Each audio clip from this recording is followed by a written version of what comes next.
Salam, and welcome to Everything Objectified. My name is Dylan. I'm here, as always, with my roommates Richard and Kevin, and we objectify everything. How you guys doing today? DiGiorno. We're doing great. DiGiorno. DiGiorno. Throwback. Yeah, throwback to 2 weeks ago. So yeah, first off, sorry for missing the episode this past week. Yeah. Personal things came up. Yeah. It's finals week right now. All three of us are pretty busy. Yeah. So. Yeah. But we're very excited to be here today. I think we got a good episode coming up for you. I think we're all in pretty good moods. Pretty happy to be here. I was going to say something, but I forgot. That's okay. You'll think about it. Yeah, let's just... Last week's topic was water bottles. Oh, I know what you were going to talk about. What was I going to say? You were going to talk about how... I'm not going to say it, because then you're just going to make a tally, so you can bring it up. Oh, brings up the... Oh, wait. I got to bring it up. Here's what I wanted to talk about. Here. I don't know if we've ever actually introduced what this show is on the air. So why not, here it is. It's in the first one.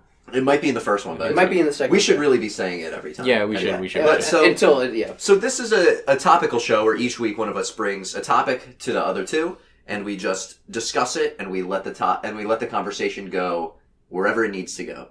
But at the beginning, what do we do? I'm asking you. Oh, okay. So the catch is we are not allowed on the internet. We're not allowed to use our phones or our laptops at all to look up anything while recording that episode. While we're recording, and then on the next week we I will fact check the epised and call us out on our bullshit. Yeah, basically. So somebody needs to. Someone's gotta. So at the beginning of each episode, I will talk about the notes that I had from the previous week's episode. And that is Everything Objectified. Yep. All right. I should probably make up something. We should probably talk about that every time. Yeah. Yeah, we'll figure it out. Yeah, we'll figure it out. Yeah. I don't want it to be scripted though.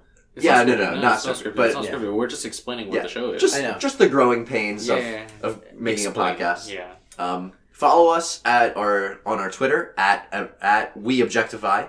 Yep. Instagram. Everything Objectified. Everything Objectified. We have a YouTube, Everything Objectified, Spotify, Everything Objectified, iTunes, Everything Objectified, and Google Play, Podcasts. Google Play Podcast. Yeah. Everything Objectified. Wonderful. All right. Last week's topic was water bottles. Let's get right into the notes. Okay. Ready. We've been talking about TGIF and late night shows for 3 weeks now.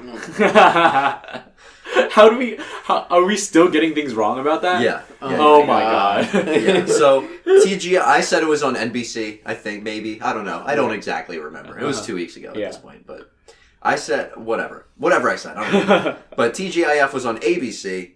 Popular shows were Full House, Family Matters, Boy Meets World, Step by Step, and in the later years, Sabrina the Teenage Witch. Gotcha. So a bunch of shows. Obviously very popular. Full House, Family Matters, Boy Meets World. Very, very popular shows. I personally have not heard of Step by Step. I don't know what Step by Step is. But my parents know it. Gotcha. And they they know what it was. I've heard them talk about it before. Oh, okay. Yeah. The next topic. We don't have too many notes. Gotcha. Yeah. Next note. I mean, you were talking about the world's best. Richard, you were talking about the world's best chess player. Oh yeah. His name is Magnus Carlsen. Magnus Carlsen. That's what it is. Yeah. And if you're tuned into the world of chess, this past week Magnus Carlsen played another very, very good chess player. I just Googled this man's name to find out who the best chess player was, and I was like, wow, there's like a tournament going on right now. So I decided was it this past week or was it the past? It was like 2 weeks ago. Like a week and a half ago. Okay. Yeah. Yeah. Because I know it was different. So by the time this goes live, it'll probably be 2 weeks ago. Yeah. He versed another very, very well-known chess player, Fabiano Caruana, and they played 12 head-to-head games. Yikes. At the same time? No. Like 12 games together against each other. So one after each other. Was it best of? No, I mean it's 12 games. They just played just 12 games. Every single one. They were playing to see who would win. Yeah. But every game ended in a draw. That's insane. And game 9. Stalemate. Oh my fucking god, that's crazy. Game 9 ended with Carlsen getting a black eye. How? They punched each other? Yeah. What? That's crazy. A fight broke out over a chess game. Could you imagine? My god, that's me when we're playing Settlers of Catan. Yeah. Yeah. Oh, wait, that's one of the things. That's one of the things. So, wait, what? Actually, though? Like... Yeah. Okay. Like, he just got up and punched him right in the face? Magnus there was a about fight. They Magnus definitely... Yeah, there was like a debacle. Like, who was winning? Issue. Was Magnus winning, so the other dude punched him? They were both, like, on the same... It ended in a stalemate. They were both, like... Again? Every game. All 12 games. They wound up running out of time. That's why they had to stop playing. Oh, my God. Yeah. No, wait, but, like, if you run out of time... In the day. These were 12 games, okay. You know, like... 12 different days they played 12 different games. But how did they run out of time in the day? No. So basically, there was like a set time for the tournament, and they ended up only playing 12 games because that's all if the tournament allowed. If they had more time, they would have played more to see who like actually won. Wait, so did he get punched at the end or in the 9th game? At the end of the 9th game. And then they sat down and played 3 more games. That's crazy. That's so funny. Oh my god, that's so cool that you found that. Yeah, good on you, Magnus Carlsen. Yeah, Carlsen. Good on you. All right, next thing, we were saying that we had one fan like overseas, like in Europe somewhere. Yeah. He's from Sweden. He or she is from Sweden. Uh-huh. Thanks for listening. Yeah, that's all I have to say about that one. Mm-hmm. And the last thing, if you've made it this far, thanks for making it this far. Thank anyone for that. If you made it this far. We love you. Yeah. Last thing. So, as Kevin mentioned, we did play Catan. We were talking about Catan a lot in the previous episode, but we hadn't yet played it. We have since played 2 games. And I have came out victorious in both games. Which is, it's insane. Because those are my first 2 games ever of Catan. Yeah. I know, it's insane. I almost had you, though, in the most previous game. Yeah, you did. Yeah. But then, you guys didn't even see my win coming. Like I was just trying to trade those things to Kevin, and Kevin didn't even see it coming, and I just like won. I'll be honest, I thought I was being smart. I thought I was getting shit, and I looked over at Dylan. He was pissed. You were pissed. I was so mad. And then all of a sudden, Richie just pulls this stuff out. He's like, "I won." Yeah. We're like, GG. Shit. Good game. That was a fun one. Yeah. That was a very, very fun one. It was a great setup, We tried to start. That was a good setup. That's why I love Catan, because you can put like the hexagons in any order that you want. So every game that you play is different. Do you want to explain Catan for those who haven't played? So Catan is a game that's set up in it's in one giant hexagon, and you have like 16 or so little different tiny hexagons, and on each roll, you roll the dice each turn, and you get a resource. And with these resources, you can build cities and settlements and roads, and they earn you victory points by how many things that you build, or how long your road is, or something like that. The goal is to get to 10 victory points. Yeah. But each little tiny hexagon, each of the 16 or so, is different, and so you can only earn certain resources per roll. Yeah. So it winds up being a game of like, who has the best resources, and like you could trade resources to like build more settlements, but like anything could go down. Anything can go down because it's all about the trade, and it's all about the economy. Yeah. And then there's like an extra layer of gameplay with the robber that comes in, and he blocks off a certain resource. Yeah. So there could be 3 or 4 rolls when there's no clay getting into the economy. That's an issue because then you can't build roads. Mm-hmm. Mm-hmm. What was the deal that we made right at the end? It was like I needed hay. So you traded me like 5 hay for something. I think it was for 1 wood every time. It was for clay. No, it was definitely for clay. I don't remember. I don't remember either.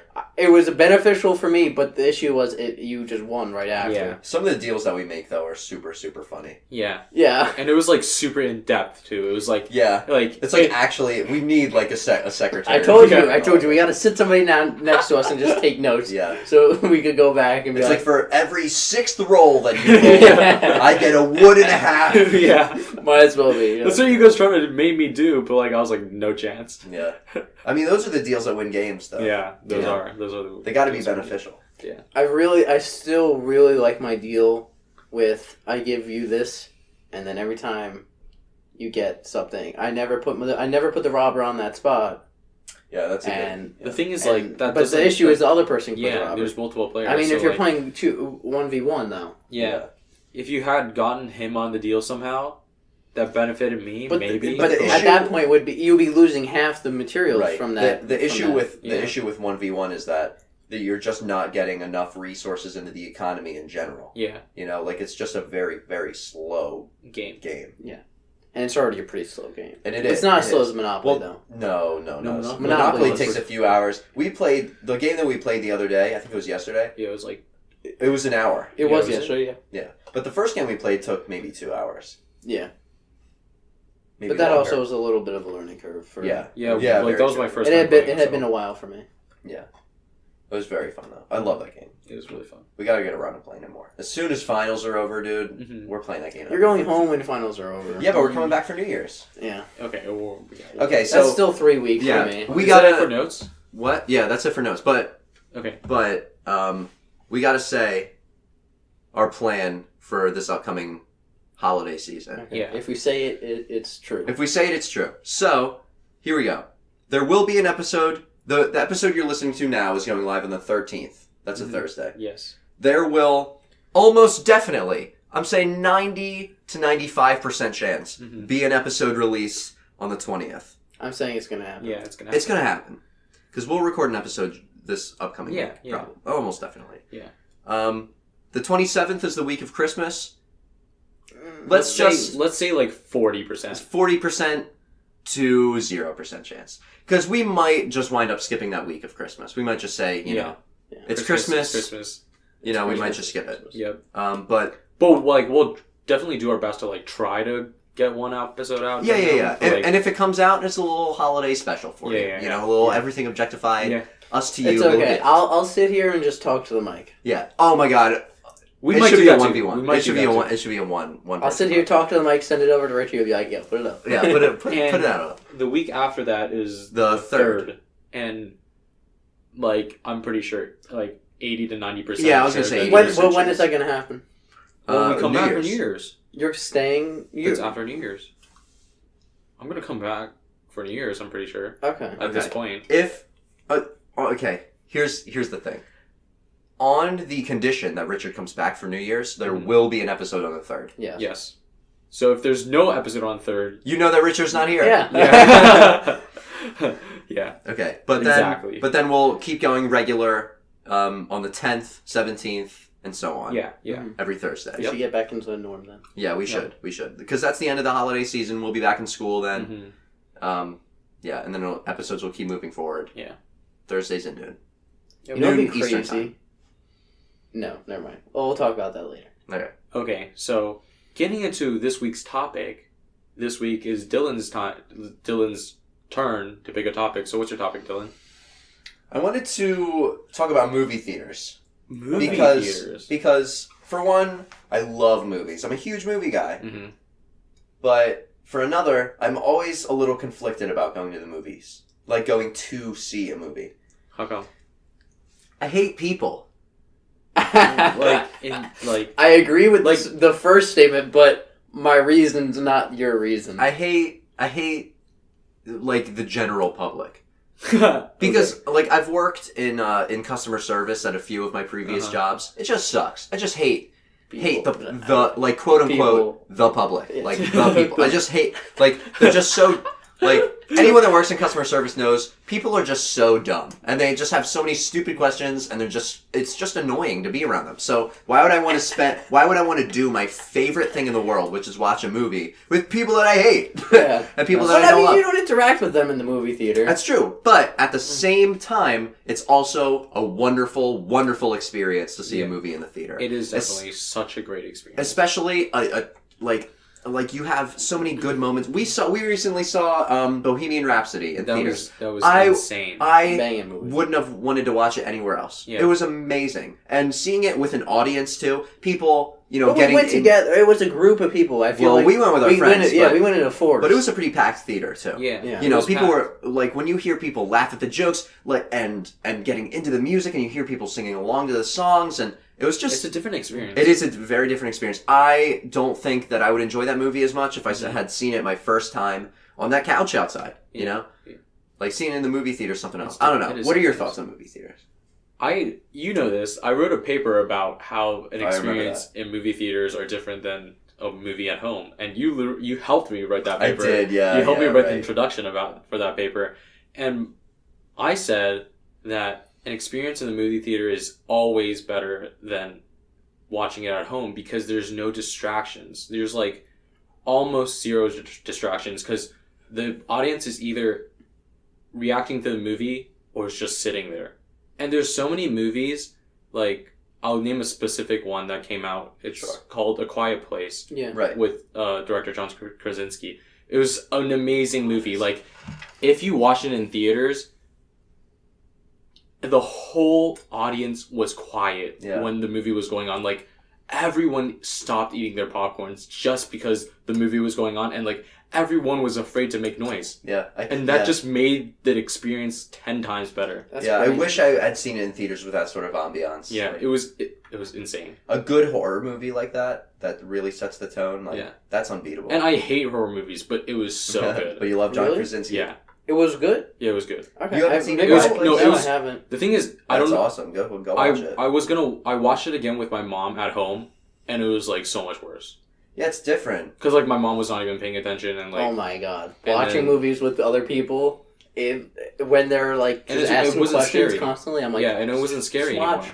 I like what you said, that there are no distractions in the movie theater, and I like that because the primary focus is of the film. Yeah, you know, you can't just give this art form the piece, like the attention that it deserves. Like the amount of man hours that went into making this thing, like it deserves your attention. Yeah, like the movies are directed to be played in theaters and to watch like completely through. Exactly. Like at home, you could pause it if you need to go to the bathroom, or like you get a phone call and like you have to pick it up. Yeah. And you just pause the movie. You know, like stuff happens. I was like, oh, let me go get some more popcorn. Like go to the microwave, pop some more popcorn, pause the movie, and then you forget things that happen during the movie. Exactly. Like you don't notice it, but you do. You do forget like the small important things that happen in the movie that you would have remembered if you watched it all the way through. I feel when I think about, so I'm going to cut to TV for a second. Though. Sure. Okay. So like in TV, when you watch a show, when you binge watch a show, I feel like you don't get as much out of it as you do when you watch it weekly. Even though I hate watching shows weekly because I hate it, but I have that whole week. If I'm really into the show, that whole week, that will be in my mind. You're digesting that. I will digest it and I'll analyze what I saw. But if I'm watching, with a movie, I watch it and I think I'm very attentive. And I don't think I miss many details, but I don't know because I'm not taking those breaks. But with the TV show, I can see it. Like, with for TV shows, I do believe you should take breaks because like that's the art form of a TV show because there's a week in between each release. It's purposefully specifically episodic. Yeah, for you to think about it, to have a cliffhanger, to make you think about it for a whole week. Exactly. And show something that you shouldn't be expecting on the next episode. But now that binge watching is a thing, they're making shows so that the cliffhanger is so good that you need to watch. You literally just click next. Yeah. And you're like, I need to see what happens. Yeah, exactly. And like you sprint to the bathroom if you need to and run back. But what were you going to say about Arrested Development? So like with Arrested Development, you'll bring up you'll make a quote, and you'll miss it, and I'll miss it, and I'll be like, what's that from? Arrested Development. I'm like, no way. Like, every once in a while, there's a quote you throw, and I don't remember it. Yeah. So, like, that makes me want to go back and watch it weekly. Almost. Yeah, well, Arrested Development... Not weekly, but not 4 episodes in one day and be like, it's 10 o'clock, time to go to bed all of a sudden. Like, Arrested Development I don't know. That show's tough to analyze, but it's not a. You can't really analyze. It's really a show on all of its own. But take a show like The Office. Yeah, The Office. I started watching The Office weekly. Season 7.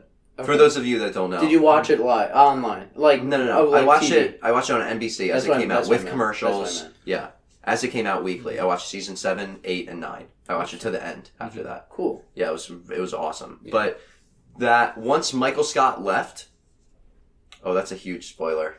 That's not. If they're not caught up on The Office, they're not caught up. Okay, on The Office.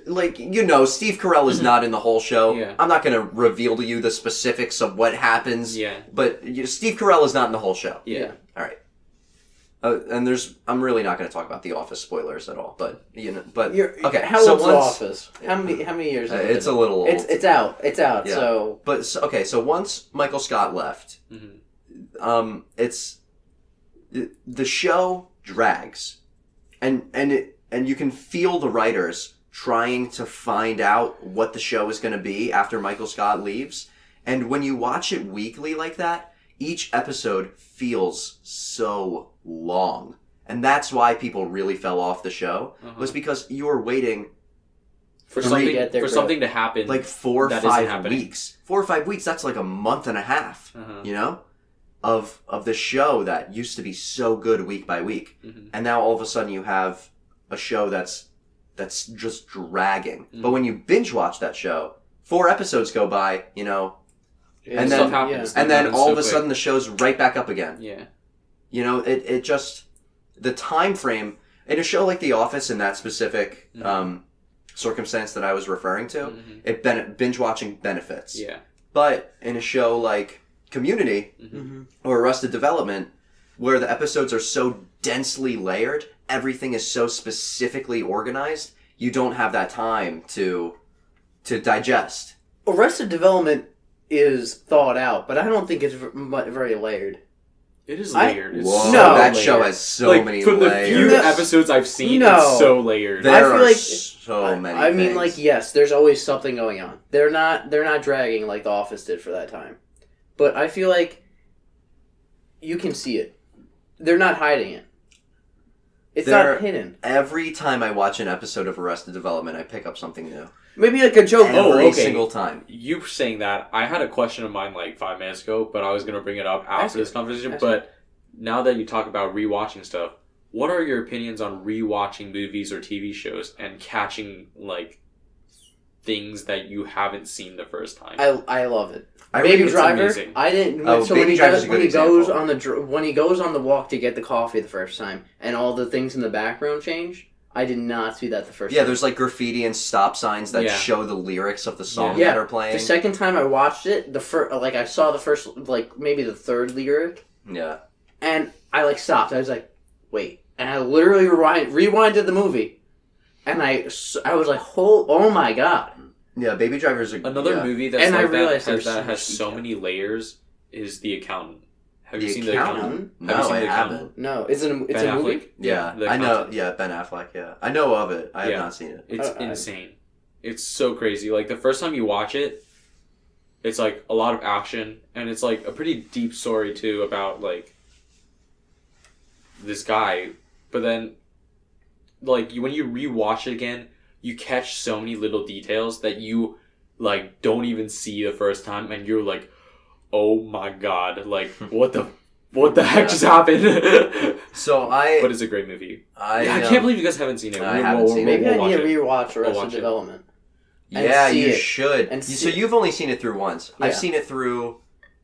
And it was an aggressive binge watch. Yeah, it was an aggressive watch. I've seen Arrested Development 3 or 4 times, which isn't too much compared to some really big Arrested Development fans. Yeah. But I have seen Community. What is it? I'm rewatching it now. I'm on season 5. I think this is my 7th time. I keep saying my 7th time watching Community. I love that show.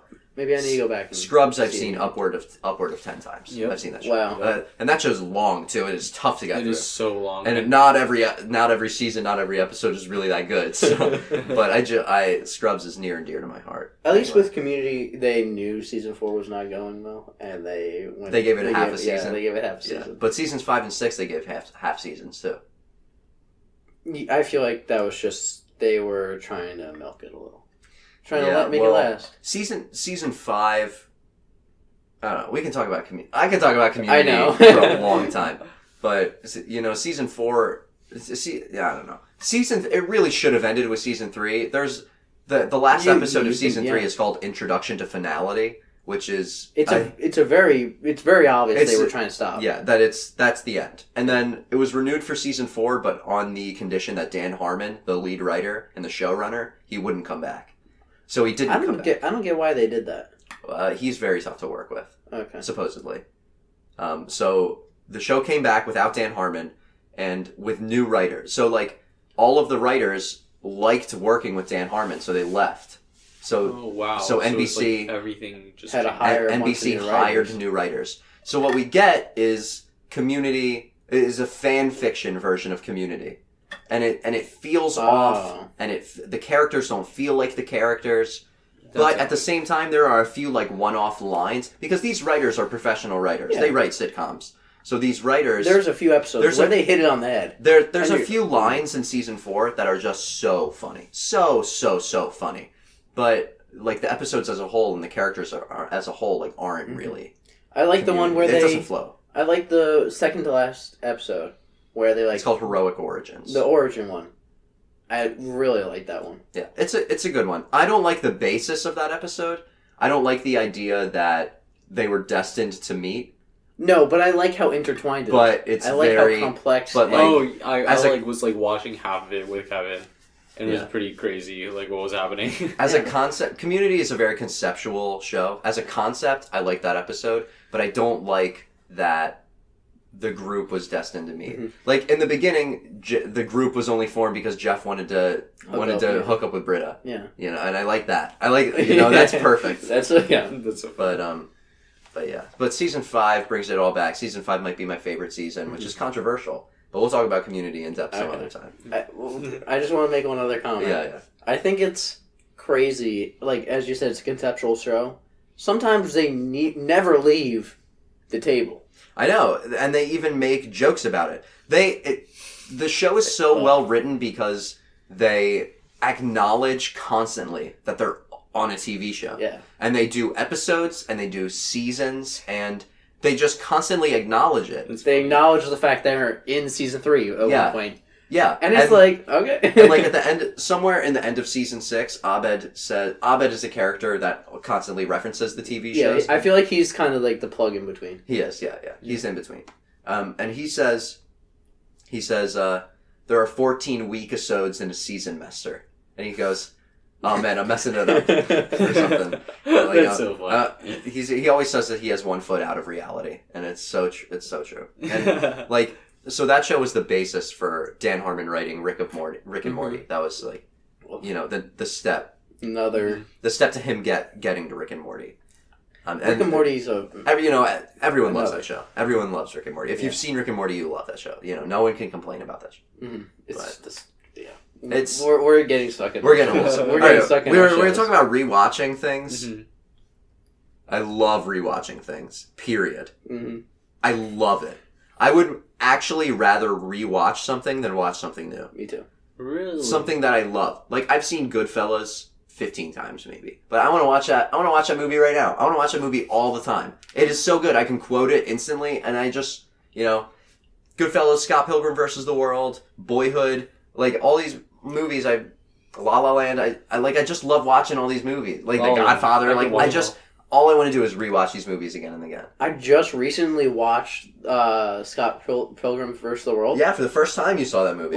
Very and you didn't even know that it was one of my favorite movies. No. And I was sitting. I have the video game. I have the soundtrack. I saw the video game on your console. Yep. I love Scott Pilgrim. I'm a huge fan of Scott Pilgrim. It was very good. It's awesome. It's directed by the same guy that did Baby Driver. Really? So I'm not now that I know, I am not surprised. Yeah, it was awesome. And so Edgar Wright has a very specific way of making his movies where he makes every frame count. Every single transition, nothing is wasted in his movies. Shaun of the Dead, Hot Fuzz, then he did Scott Pilgrim, and then he did The World's End. Hot Fuzz is very good. Hot Fuzz is awesome. So funny. And then The World's End, and then he most recently did Baby Driver. All of those movies are amazing. The problem with Baby Driver is that it came out, and then like 3 or 4 months later, Kevin Spacey thing happened. Yeah. So that movie got a little flack for that. Just, if you can get that out of your head, that Kevin Spacey was just an actor and he was doing a job, watch Baby Driver. That movie is amazing. It's a great movie. Yeah, but I don't want to get into politics of all this. So. Yeah. Okay. Yeah. I feel like you had something you were saying, though. I forgot what I was going to say. What do you rewatch? What are your, You're not. I feel like you're not a very content-heavy person other than YouTube. You're more. You love YouTube. You're a YouTube. I watch a lot of YouTube. I used to watch a lot of like cartoons, animes, but one movie I've watched like a lot is Your Name. That movie I've watched so many times. Yeah, and I watched it the first time with you. Yeah, the thing is, like, every time I watch that movie, I get goosebumps. Every single time when like... The thing happens. Yeah, the thing happens, and if you've seen the movie... I haven't seen it. If you've seen the movie, you know what we mean. You know what I'm not going to spoil it. Is this something I should watch? Yes. Yeah. The thing is... I really want to watch it right now. I want to watch it right now, too. The thing about... I have it on my solid state drive thing. It's like, I want to watch it right now. The thing about Your Name is that there's not an English sub yet. No, there is. There is now. Oh, there is? Yeah. I honestly did not know that. Yeah, I told you the other day, because you were like, the first time we watched it, like, we watched a Japanese dub, English sub. Yeah, Japanese dub, English sub, but now there's an English dub. Okay. Yeah. Dub is the voices. Yeah, no. Yeah. And sub is subtitles. Yeah. And I had to like explain to Dylan what was going on, but once or twice I got a little confused. And even when it was in Japanese, did you like the movie? I absolutely loved it. But I am also no stranger to foreign film. Yeah. I've seen my fair share of movies in subtitles. It is like one of my favorite movies I have right here, La Ventura. It's a Italian movie, Italian romance. So basically, it's like 3 hours long. If any of you have like seen like Studio Ghibli movies, it's like I have all of those. It's like Your Name is a Japanese movie that is at that caliber in the style of Studio Ghibli movies. Yeah. Wait, it's insane. Such as Spirited Away and Princess Mononoke. Yeah, and like all those crazy movies, like The Moving Castle. I love Howl's Moving Castle. I love Castle in the Sky. That one might be my favorite. I love Castle in the Sky. That's an older one. Yeah, it is. I think it's from '88. Yeah, I could be wrong. I'll fact check that. Have you seen the one that isn't Studio Ghibli, but it's like the Firefly one? Oh, Grave of the Fireflies.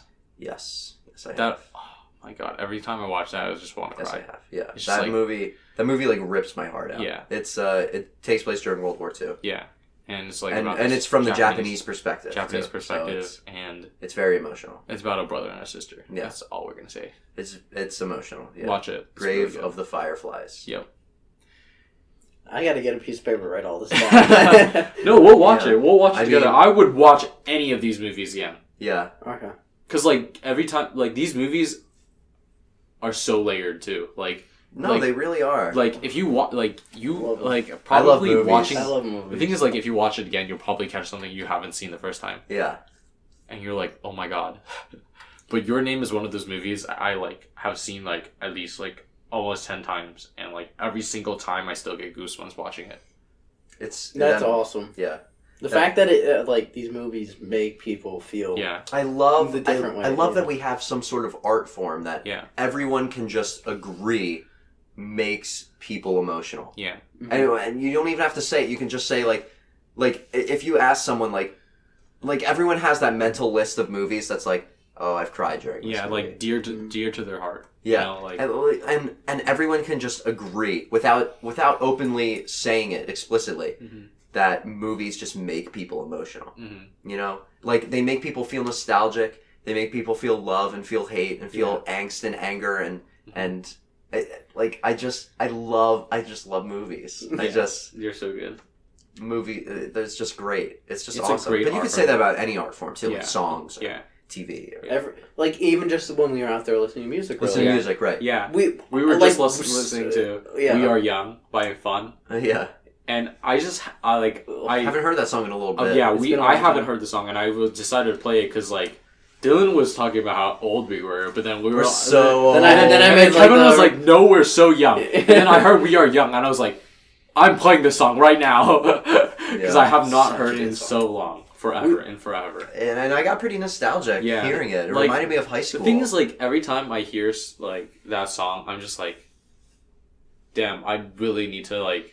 Make the most out of my like right now. Even though the song's just about this guy trying to get this girl to bring him home. Yeah. Like it's still it means more just, it means more to people. Exactly. It's about, and like the friendships you have during your years in like school basically, and like college years, and like the few years after that where you're still trying to like figure things out in life. Exactly. I heard, when we played it, I was like, man, I should reach out to some people that I went to high school with. I should really reach. You know, like I'm starting to see now that we're a few years removed from high school. I'm starting to see the songs and the movies and the pop culture things that affected our lives in high school. I'm starting to see like our high school years, like you know, objectified from a distance. I can. You know, like how our parents see it. Like, my dad. I don't want to say it's in a frame. I want to just help you kind of. Not that it's in a frame, but you can turn. Not that you can. I guess. Let me just say it, and so you can understand. And I'm not going to stop myself. You can almost look back and just see it laid out. Yeah. And see what media or what music, video, movies, YouTube videos, anything stupid like not stupid. Anything that really just impacted everybody. Yeah. At the same time. Yeah. And like we were miles away from each other, but we all it all hit us all. Like the same once culture things. We hit that age, we understand it. That's why rewatching things is so crazy. It's like crucial. Damn, Richie just brought it back. like at certain ages, you just don't understand it. But then once you hit that age and you rewatch it, you're like, damn, like there's something here. I understand it now. Yeah, like exactly. I get that. Like recently Steven Hillenburg passed. Mm-hmm. Rest in peace. Rest in peace. Creator of SpongeBob. Yeah. And we watched SpongeBob growing up. That show was on from 99. And, well, the good seasons, quote unquote, were on from 99 to 03 or 04 or something. And then the movie came out in 03 or 04. That was 03? Yeah, it was early. It was really early.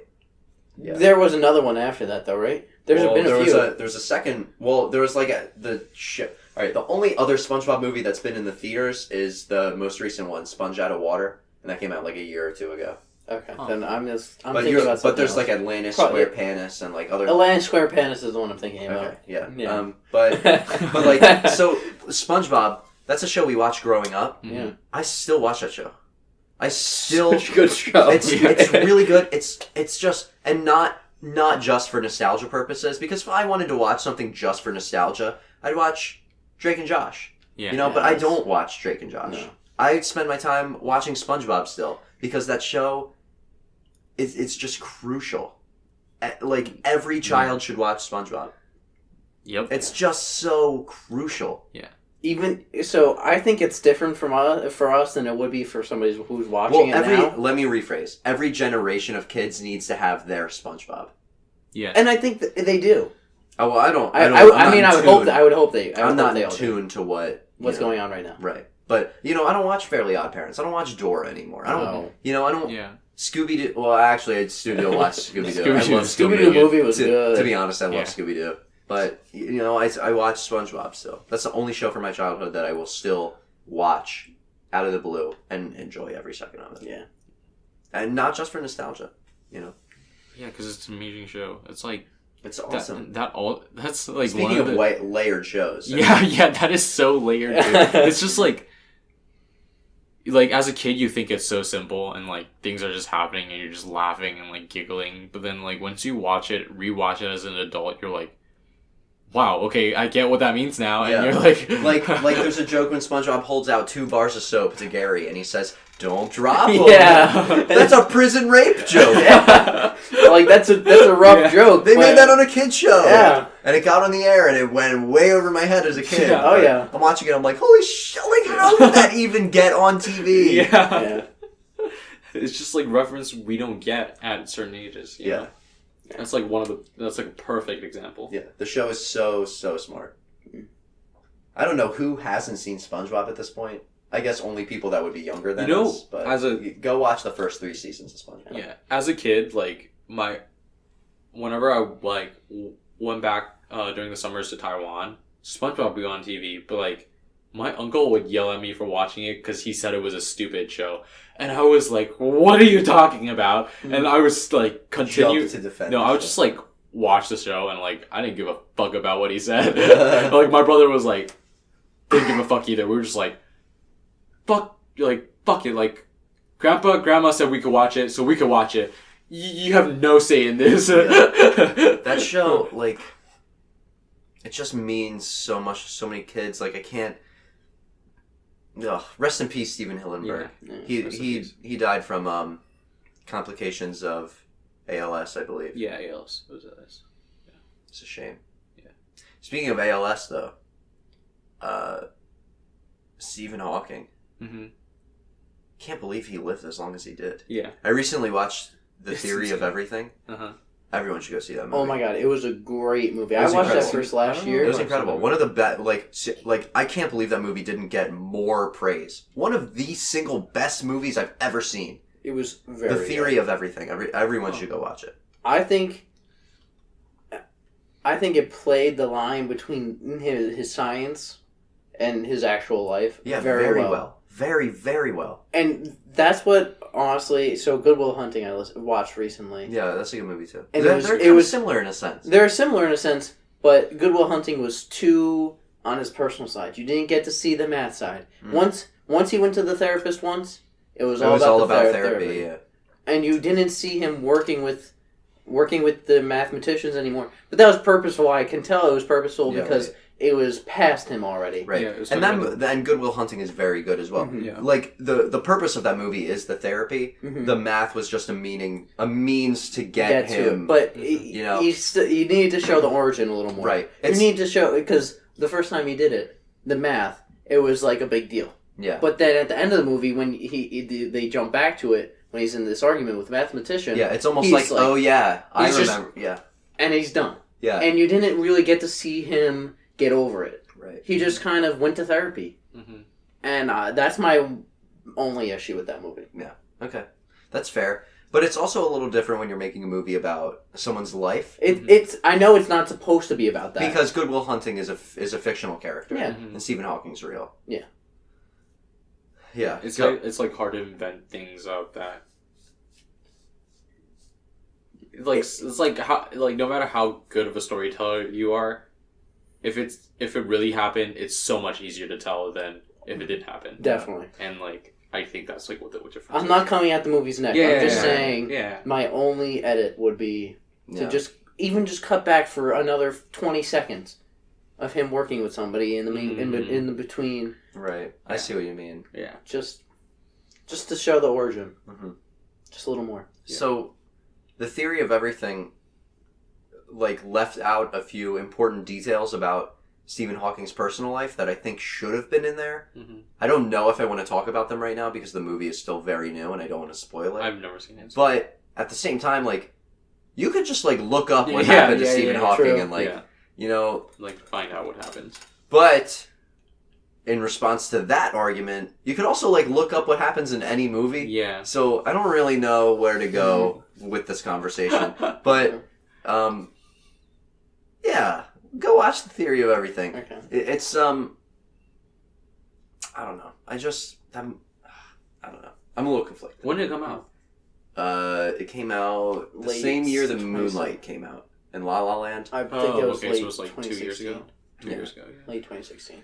I'm going to backpedal for a second, Richie. Yeah. We never got a straight answer for you. Okay. Do you enjoy rewatching? And I think Yeah, I think we love rewatching. okay. You said it. You said it, but not directly. I just wanted to make sure. There are definitely some movies that I would not rewatch. Yeah, there are some movies I watch once and I'm good. Yeah, I'm like, like, that was... Even if I loved it. Yeah. Yeah, there's some movies that are great, but I wouldn't, like... I just can't get myself to rewatch it again. It's just like a mentality thing. It's just like, I already know what's going to happen. Like, I don't want to see that again. Yeah.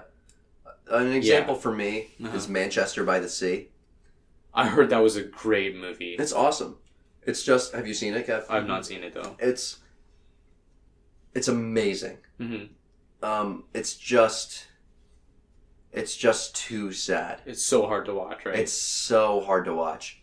And Casey Affleck, that plays the lead character, and this is his career defining role. He is amazing in that role. Yeah. And I forget the director's name, but it's like everyone just does such a good job. What a well put together movie, and such a beautiful part of America too. In Manchester, up in Massachusetts. I just can't watch that movie again.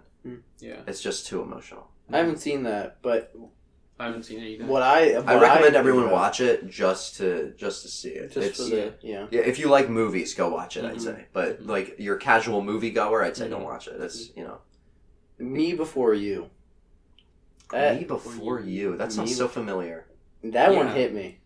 And I've been like... Oh, about that was based on a book. Who's in it? Yeah, it is based on a book. Oh, okay. Who's in it? Here's your ex-girlfriend mention of the day. Of the week, I guess. Let's write it down. Well, here you go.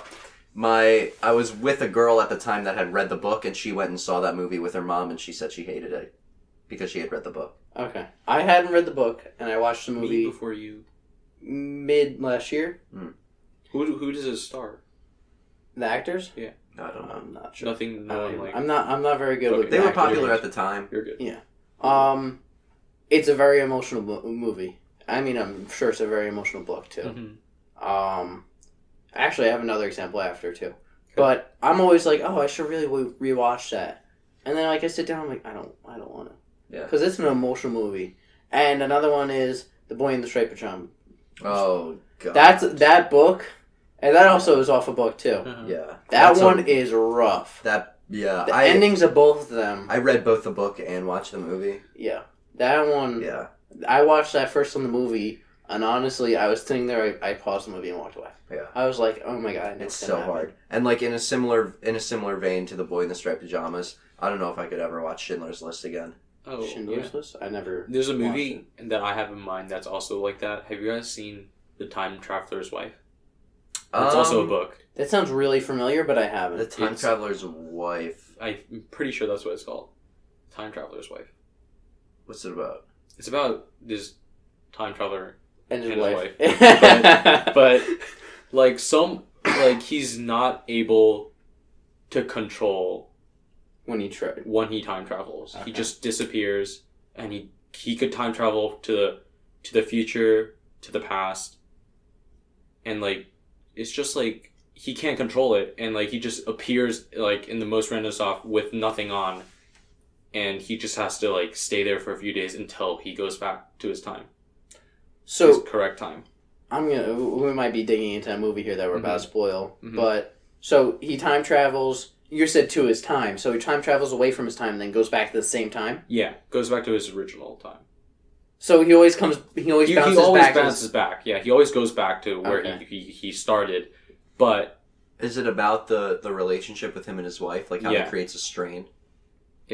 Yes. Like it's about their relationship and how their life turned out the way it was because he could time travel. And how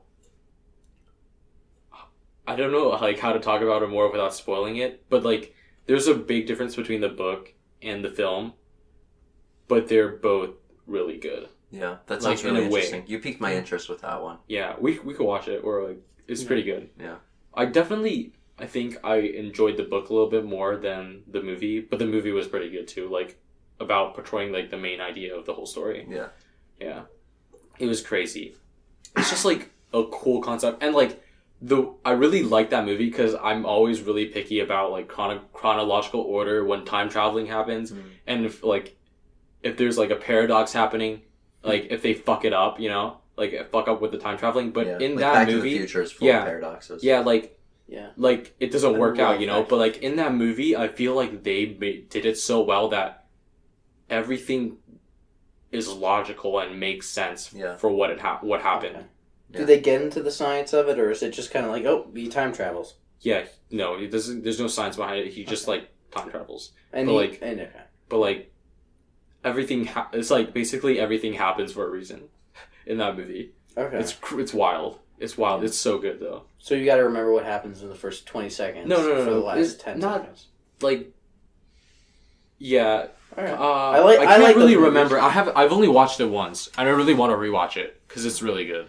Do you have any movies that you've seen that you just can't watch again? Or that you refuse to? That you liked? Not a movie that's like, man, that was shit. You know, like... I've never watched Baby Driver was actually one of those movies that I did not want to watch again. Really? Oh, the end? Oh, yeah, Because it's an emotional movie. Of the things that happen at the end. Like, the beginning, I'm, like, totally fine. It's like, amazing. It's like, fun. crazy and, like, it's very so fun. Yeah. But then it just gets, like, really sad and, like...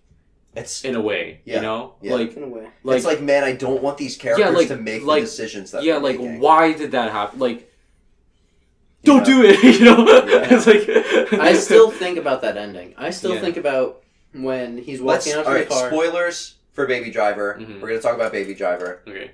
Go watch the movie. It's fucking awesome. Yeah. Okay, I'm gonna spoil... Yeah, we're spoiling the whole movie right now. When he's walking out of the prison at the end, is that a dream? Because it happens multiple times. I don't think it's a... Is it a dream or is it...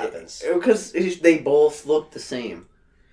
Because how long did he get... I don't know. But it just kind of... I'm always thinking about that. Yeah, I think they did that for the fact that they kept it very ambiguous for each audience, like specific person, to make their own decision. About what happens. I want to bring up another movie right now, and I'm gonna spoil it, but it's called Before Sunrise. Everyone should go watch this movie. It came out in 1994. Stars Ethan Hawke and Julie. You're allowed to. Okay, spoil it then. But everyone should go watch this movie. But if you haven't seen it, I still recommend you listen to the spoiler because the spoiler doesn't really affect how you watch the movie. Mm-hmm. So the movie's about these two characters that wind up meeting on a train, and they have a wonderful evening together, and they wind up like spending the whole day together, and it's really just about their conversations and their relationship with each other. And at the end, they part ways, but they decide at the very end in the last scene, they decide to meet each other again in 6 months. But we don't, as an audience, we don't get to see if they met each other in 6 months. So it's up to the audience to decide whether or not they see each other, and it really shows if you are a romantic person or a cynical person, a pessimist or an optimist. It's really like, oh yeah, I don't think they're going to get together. Why would they? 6 months apart, like they just spent one night together. Or, man, that night together was really important. If I met someone and I spent that kind of time with someone, why wouldn't I want to meet them again? Yeah. Yeah. And the three of us should watch this movie. It's amazing. I really like that. The thing is, another movie that has an ending that is very controversial, like about of people liking or disliking the movie is La La Land. Like, right. A lot of people did not like the ending, and a lot of people liked the ending. No, like that ending is perfect. No, the ending. Period. The thing is, like, it is perfect, but when I first watched it, I was like, "This is shit." Like, why the fuck did this happen? The movie had the ending it did because it's real life. If it had any other ending, it would have been about something else.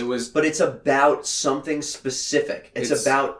All right, we're spoilers for La La Land. It's about just spoilers in general coming at you. The movie is about choosing between your passion and the person you love, and if they had gotten both, or if they had gotten neither, then the movie would have been about something else. But it's about the choice. About the choice, yeah. If the movie ended any other way, then it would have just been a musical romance movie, and it wouldn't have mattered. But it's about the choice. That's what the movie's about. It's so real. It's so real. It is very real. It's not... That's definitely why it got nominated for the Oscar. Yeah, because like exactly if it wasn't for that ending, it probably wouldn't have. No, it's important. Yeah, it's just and like we're gonna get real for a sec. Okay. Like I want to make movies one day. Yeah. I have a minor in screenwriting, and I'm gonna go out to LA one day, and I'm gonna make movies one day. Okay. But yeah, I always think about like the issues with pursuing a relationship here on the East Coast, because it brings up so many complications, because I still have so many things that I want to do out west before I want to actually settle down. So where you don't know if you're going to settle here or there. Yeah. Exactly. So if I meet someone here that I really like, but I still have goals that I want to accomplish out west, is it going to be worth it for me to pursue something here that could develop into something? Like, if I really like someone, then I wind up giving up my dream for this person. But is this person worth giving up my dream for? That's a huge decision to make. But at the same time, all I'm doing is buying this girl drinks at a bar, you know? But the thing is, like,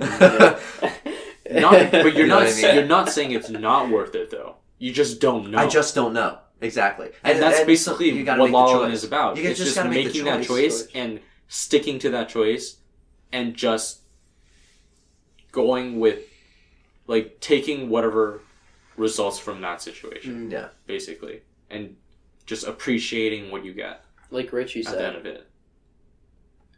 I hated the end of the movie the first time I watched it. Yeah. And still, I have only watched it once. And you're allowed to hate it. The movie is designed so that you don't like it. I know. But I thought about it.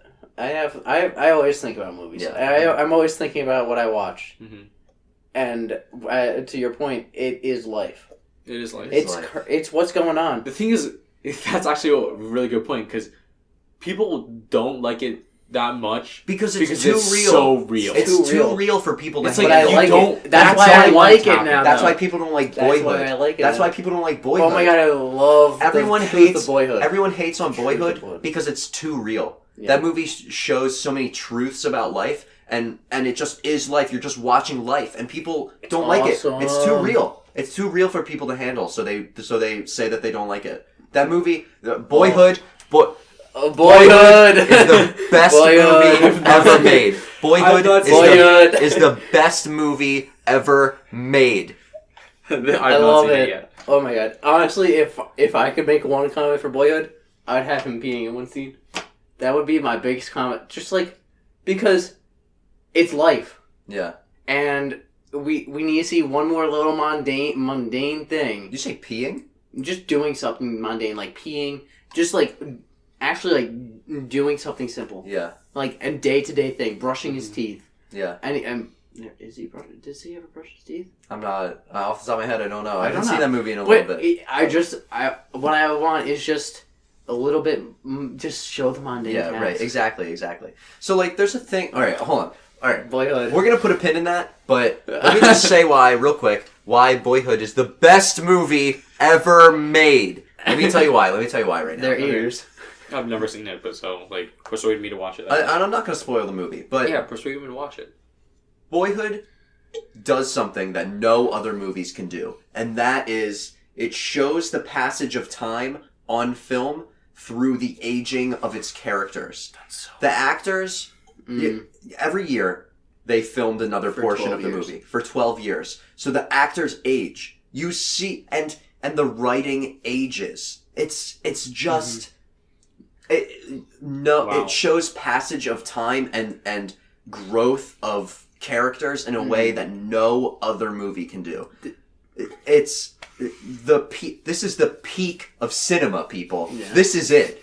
Boyhood is the best movie ever made. You could see the writing every year, and it just gets better. The movie just gets better. You think in like year 4, it's like, damn, this is good. And then you get to year 10, you're like, damn, this is good. Yeah. And then year 12, you're like, damn, that was so good. Yeah. It just gets better. Yikes. And I'm so happy that they didn't like sit down year 1 and write the whole thing. Yeah. Write the whole thing. They probably had the concept, but they did not write it. Exactly. And it's obvious they didn't write it. I'm not sitting next to a writer and be like, oh, hey, did you write it? All in one shot? No, well, Richard Linklater knows. Yeah, I mean, you can see it.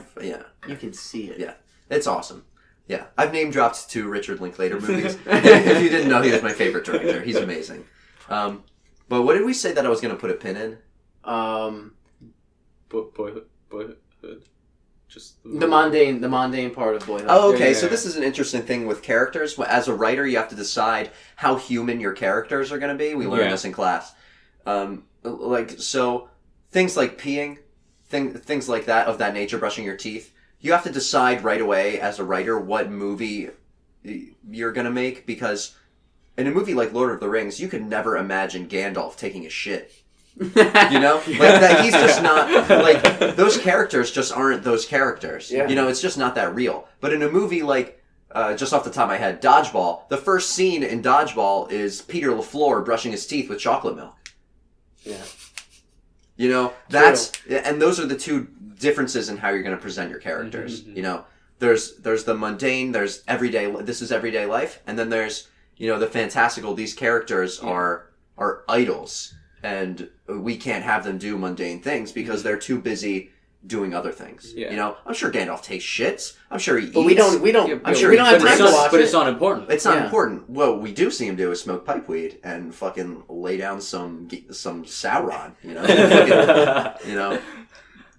Yeah, but that's not. Yeah. But I think that is what that movie is. Boyhood is the mundane, right, and real life. And those are the most real characters I think have been created.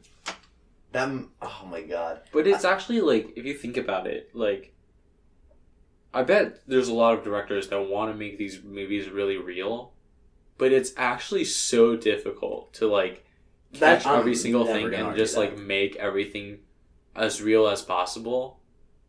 And, like, some, like, movies like La La Land and probably I've never seen Boyhood, but, like, probably Boyhood, like, if you're able to do it that well, it just, like, makes it, like, a dear part in what you believe in, you know? Because it's just, like, so real. Yeah. And, like, you can't not believe it. I bet you we're seeing his childhood there. The directors? And the writers. We are. We're definitely seeing the childhood. There's a lot there. There's a reason that it takes place in Austin, Texas. There's a reason that the parents are divorced. This is all coming from the writer-director, Richard Linklater. It's too real to be totally made up. Yeah, but there are some modern parts of that we can relate to. Because we're the main character's age, Mason's age. We grew up with Mason in that time period. Yeah. Like, he's like 8 years old, or he's older than that, but he's like, 9-10 years old playing Halo. Mm-hmm. And we relate to that. And he plays Oregon Trail, like, in school. Yeah, in school. And we relate to that. We played that in school. He graduated, I think he graduated in 2016. I'm not going to give away our age, but, we're similar ages. Yeah. We, like, we just relate to him. It's relatable, yeah. It's just, oh my god, like, I don't want to talk about the movie. The thing is, we've already gotten stuck. I seriously could have a whole episode about that movie. Do you think people older than us and a younger generation from ours will be able to relate to that movie as well as we do? Yes. My mom loves that movie, too. Yeah, my mom loves that movie as well. But she How about younger generation, though? Okay, I'll answer that in a sec. Okay. My mom loves it for a different reason, because it also portrays the life of a single mother, and she respects the hell out of single mothers. And my mom's not single. She's married to my dad, and they have a great relationship. Mm-hmm. But my dad loves that movie too, because it also shows the relationship between a father struggling to have a relationship with his son. Mm-hmm. It's just, like, it hits everybody. It hits everybody. It's about family, and it's about time, and it's about family's relationship with time, and how the relationship grows with time, and how it decays with time. It's done so well. My first thought, the first time I watched it, was, where'd the sister go? But that is so real life. Because she goes to college, she just leaves. She's doing her own. She's doing her own thing. We're not following her. We are not. No, we're not. We are not her, quote unquote. No, we're Mason. We're Mason. We're watching Boyhood. We're watching Boyhood. We're not watching Girlhood. I have a theory about that, and I'm so happy that we have a podcast now, because I can say it and it's on record somewhere in this date and time. Here we go. Sunday, December 9th, 2017. What time is it? time it too. It's 11:34 p.m. Oh god, I gotta go to sleep. This is just a prediction. Just a prediction. But the Boyhood sequel, and I have no idea of anything. I am not tied to the industry. I know absolutely nothing. This is just a prediction. That there is one, or there isn't one? This is my prediction. That there is one. The Boyhood sequel is being filmed right now with the same actors: Ethan Hawke, Patricia Arquette, Samantha Linklater, and I forget the actor that plays Mason. It's going to be called Manhood. And it's going to be called Adulthood. That would be insane. And it won't be 12 years, because 12 years is grades 1 through 12. That's why it's 12 years. Yeah. It's from 6 to 18. I think it's going to be 10 years. I think it's going to be from 20 to 30. And I think it's going to be about that actor Mason getting married. I think that's going to be like a pivotal point. And I think it's going to be about I think it's going to end. I think it's going to end around where he has his first child. That's exactly what I was thinking when you were saying that might happen. And that's my prediction for this movie. And if Richard Linklater is ever watching this, I would love to be an extra in that movie. It would literally make my life. I don't think I would ever need to do anything more in my life. If I could come, I'm down for that too. You know, just standing in the back. If I could, I'm content with my life. If I could be a part in any way into making the sequel of Boyhood, that'd be amazing. That's it, man. I don't, you know. But do you think this adulthood movie can top Boyhood? Yeah, I think it can. And let me tell you why. Okay. He might mess. Let me tell you why. They better do it. Let me tell you why. Why? Let me know. Richard Linklater knows how to do sequels. He made Before Sunrise. I'm not going to spoil what happens in that movie, even though I already slightly did. There's a movie called Before Sunset, which is the sequel. And then there's a third movie called Before Midnight. Oh my god, and they're all amazing. Before Midnight is even better. Before Sunrise is amazing. One of my favorite movies of all time. Before Sunset is even better than that. Before Midnight is even better than that. I swear to you. This man doesn't just make sequels for the sake of making sequels. He makes them because they need to be made. The stories need to be told. That's cool. I'm waiting for Adulthood. Okay. And it's coming. But I swear to you, it's coming. If it doesn't happen, you do it. I can't do it. I can't do it. Why not? Because I just don't have the writing capability to do it. But I am work on it. You and me and Richard. We're waiting for Adulthood. It's coming. I hasn't even watched Boyhood yet. So you guys have to strap me down one day and make me watch this movie. The problem is it's long. It's a long It's movie. Like 2:45, 2:50. It's long. It's so worth it, dude. It's 12 years. That movie is life-changing. The only tattoo I ever want to get on me is a quote from that movie. Put it on my left back shoulder, but I'm not going to say the line because it's in the last 5 minutes of the movie and spoil the hell out of it. But I love the ending of Boyhood. It's amazing. It's perfect. Honestly, I wish that was my first day of college. Honestly, if that was my first day of college, that would be amazing. Yeah, me too. But, okay, I have no clue what that means. Exactly. That's all good. But okay. Talking about endings. The three of us are waiting for Adulthood. We're talking about our ending now. Yeah. That's all the time we have for you today. Yeah, talking about endings, that's all the time. That's it. My name's Dylan. Here's Richard. Here's Kevin. Hello? Bye, I mean. To the wrong people? The topic was movie theaters. We pretty much stayed on topic most of it. Yeah, I'm actually pretty proud of us for actually staying on topic this time. That was a really fun episode. Good job. Thanks for joining me. Follow us on Twitter at WeObjectify. On Instagram, Everything Objectified. You can find us on iTunes, Apple Podcasts. YouTube. I said iTunes and Apple Podcasts. You can find us on YouTube, iTunes, Google Play, Spotify. Everything Objectified everywhere. Yep. We objectify everything. We'll see you next week. I'll see you next week. Thanks for joining us.